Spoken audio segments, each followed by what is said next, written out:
all, we have to import time, right? So let's import time. And for the UI purpose, we have to import Tkinter. So from Tkinter, import star, right? And then we have to define the canvas. So I'm going to define the canvas is equal to tk. Perfect. Now you can define a title for your clock, and it's totally up to you if you want to define a title or not. So let's define it. So canvas dot title, and let's give it a title as a beautiful clock.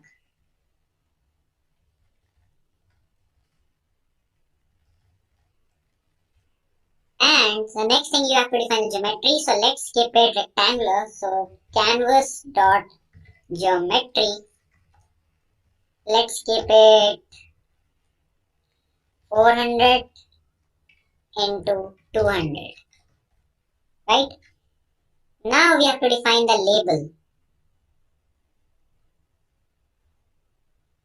So label will be label. And inside this, we have to define the label on canvas. Then you can define your font if you want to define.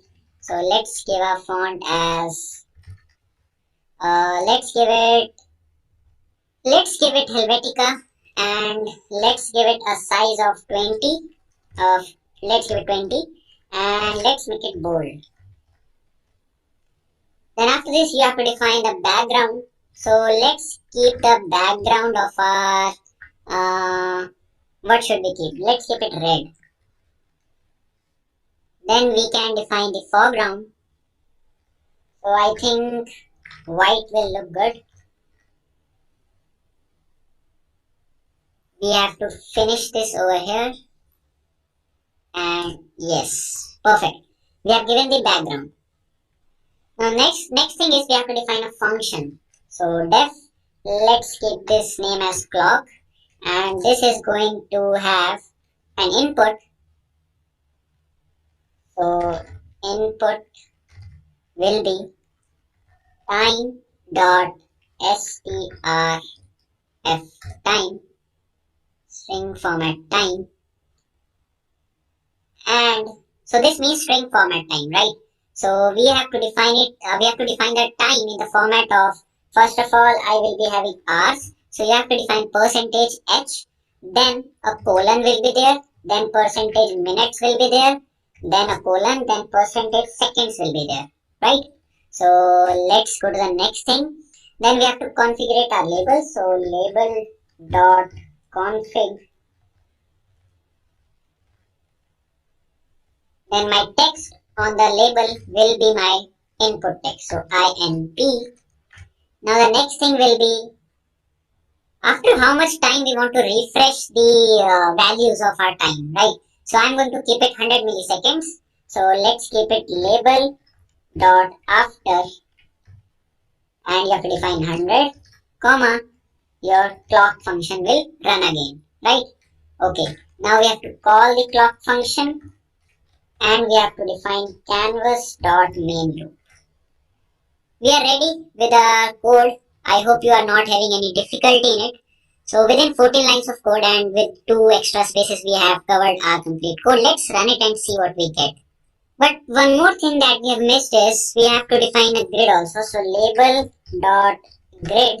Then we have to define row equal to 1, and let's define column equal to 1. Right? Now we are done, and I will do a revision also what we are actually doing. So I can see my clock over here. You can just resize your window and you will get it perfectly, right?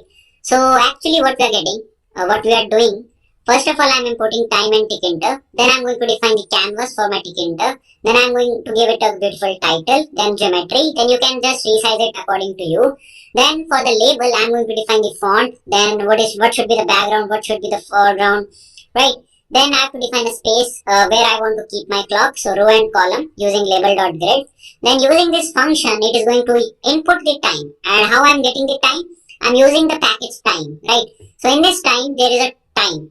But I have to format that time in string format, right? So for that, I'm using strf time, that is string format time. And I want the time in this format, that is hours, minutes and seconds with a colon in between.